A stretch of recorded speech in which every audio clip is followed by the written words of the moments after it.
Ageno kanyonirio makare ka mora ma intiere janeno mar Kala TV ageno kanyonirio makare ruchingni ma kawuono mabene ruchingno mar wuok tich kata ruchingno mar Monday gi dho obongo ma wachako godo kanyo juma kanya ageno kanyo ni chako juma makare kendo weekend mari no bedo makare nyaka ne watieko juma kanyo wachako kanyo juma ruchingni ma kawuono en kanyo tarik 25 mano dwe mar auchiel gani mar 2026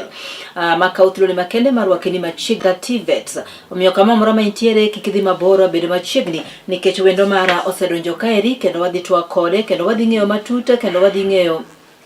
challenges kachilo koda ka gigo mopogore ma samoro nyalo bedo ni oking'eyo mana kotenore koda ka somo go eko mag tiegruok mag lwedo. Wendo na makawuono iluongo ni Victor Odhiambo en jakom mar riwruok mag jopuonjre ma somo e kuonde go eko mag tiegruok kowuok e kaunti ni ma Kisumu mangima. E makawuono owendowa odiochiengni makawuono e studio marwa omiyo kama mora ma intiere akaw thuolo ni marwa kini machiegni mondo mi wapuonjre kendo wang'e mathoth kotenore koda ka bera mag somo e kuonde go mag tiegruok. Mane gima duong' ma wadhi loso odiochiengni ma kawuono. Wadhi yango gin ber mage kata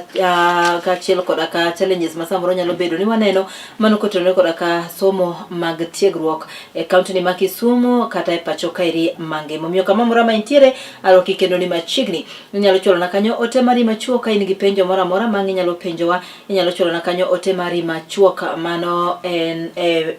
page marwa do kopogore kod mano ogudu makawuono arwako an chairman mar jogo matimo tije mag lwedo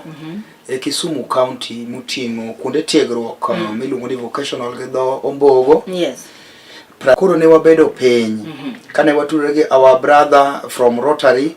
our sister from Marewa, yes. And there was a lady from Nyakach. Ne wawacho ni wabede uru piny kako ganda mono wan bende jogo mosome tiegruok mag vocational SG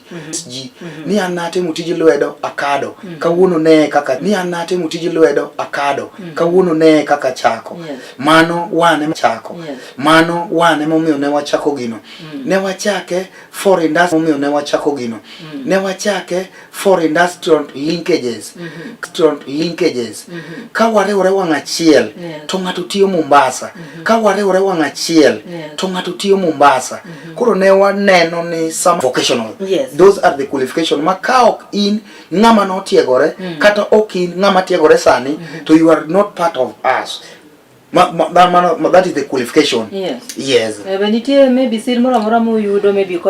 these organizations or maybe from the government and all this nyakane origins because what ni nuchako 2024 to say we are still reaching them, telling them the actual thing which is happening in vocational training center and the challenges. My mommy wachopo e tije lwedo na yuanam tiro ka Victor wainam ayuanam donga akabira somo tije lwedo ka Victor sayanam odhio somo tije then Victor dok nam koro mano discourage ji to oganda no en gima duong' ma kochiko kamoro. Anyalo goiro kamano nikech when kana approach engineer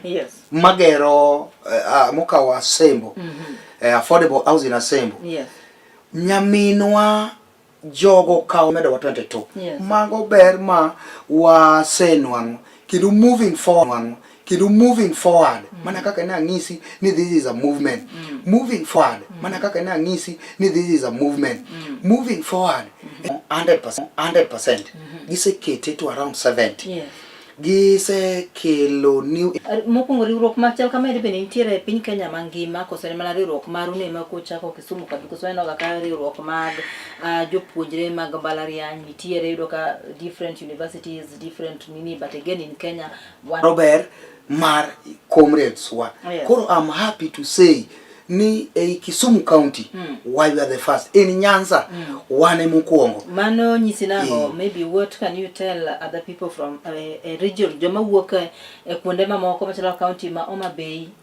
Yes, machalo kaka Homa Bay, Siaya, Migori adwa nyisogi ni nyaka